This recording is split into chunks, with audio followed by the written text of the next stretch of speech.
اگه به خیاطی علاقه داری و نمیدونی از کجا شروع کنی، بیا تا من بهت بگم. از اینجا اولین کاری که میکنیم باید اندازه‌گیری رو به صورت اصولی یاد بگیریم که ما این کار رو با دامن ساده انجام میدیم و اندازه‌گیری آسون‌تری داره، الگوکشی راحت‌تری هم داره. در ابتدا باید به 3 نکته توجه کنیم. اول اینکه از مشتری می‌خوایم لباس جذب بپوشه. دوم، اگر مشتری ما میخواد گن بپوشه، باید روز اندازه‌گیری هم اون گن رو بپوشه تا در انتها اندازه کاذب به ما نده. سوم اینکه از مشتری می‌خوایم لباس سر نپوشه. برای شروع اندازه‌گیری ما به یه نوار راهنما احتیاج داریم که این نوار میتونه از هر جنسی باشه، میتونیم حتی از یه نخ استفاده کنیم. این نوار رو در گودترین جای بدن مشتریمون میبندیم و باید دور تا دور در یک امتداد باشه.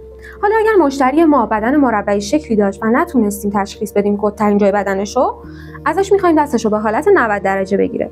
زیر دستش میشه محل مناسب نوار، یا اینکه ازش میخوایم دستش رو آزاد بندازه، در امتداد آرنجش میشه محل مناسب نوار راهنما. در اندازه‌گیری های دامن ساده به 4 اندازه اصلی و 3 اندازه فرعی احتیاج داریم. اندازه های اصلی عبارتند از دور کمر، دور باسن، قد باسن و قد دامن. دور کمر، روی همین نوار راهنما متر رو میذاریم با یه انگشت زیر. نه اونقدی تنگ میگیریم که روی بدن مشتری رد بندازه و نه اونقدی گشاد میگیریم که بیفته. برای اندازه‌گیری دور باسن، متر رو در برجسته ترین جای باسن قرار میدیم، نه بالاتر و نه پایینتر که دامنمون تنگ نشه.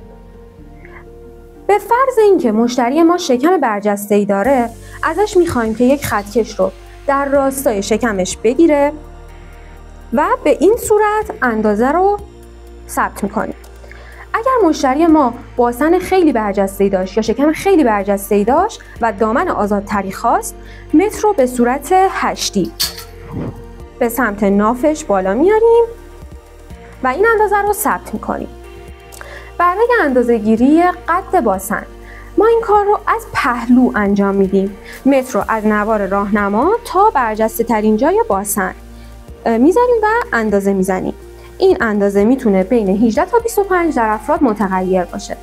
بعضی از اساتید میگن که این کار رو از پشت، از زیر نوار راهنما تا مرکز باسن انجام بدیم. این اندازه برای کسانی که باسن زیادی برجسته‌ای دارن خطا ایجاد میکنه، پس بهتره که ما این کار رو از پهلو انجام بدیم. یه نکته مهم دیگه که وجود داره اینه که برای اندازه‌گیری قد باسن، اگر شخص پهلوهایی به شکل دستکی داشت، ما متر رو روی بدنش نمیخوابونیم و به حالت صاف اندازه میزنیم و میتونیم این کار با خطکش هم انجام بدیم. برای اندازه‌گیری قد دامن ما از مشتریمون میخوایم جلوی آینه بایسته و قدش رو تعیین کنه، چون اگر بخواد خم بشه و ببینه به ما اندازه خطا و کاذب میده.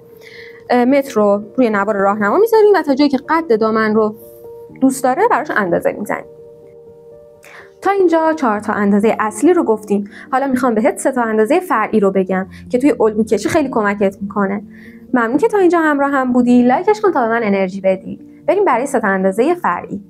برای 3 اندازه فرعی از مشتریمون میخوایم بدون کفش روی سطح مسطح مثل سرامیک پاهاشو جفت کنه و بایسته.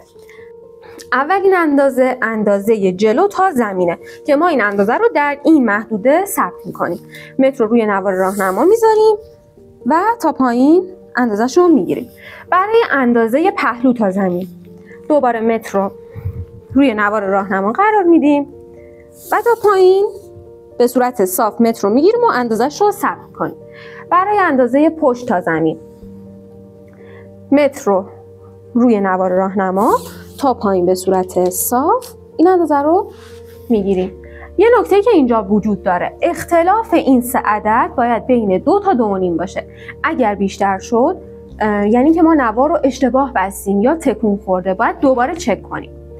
و نکته آخر، از مشتریمون میخوایم که محل قرارگیری کمرش رو روی بدن به ما نشون بده.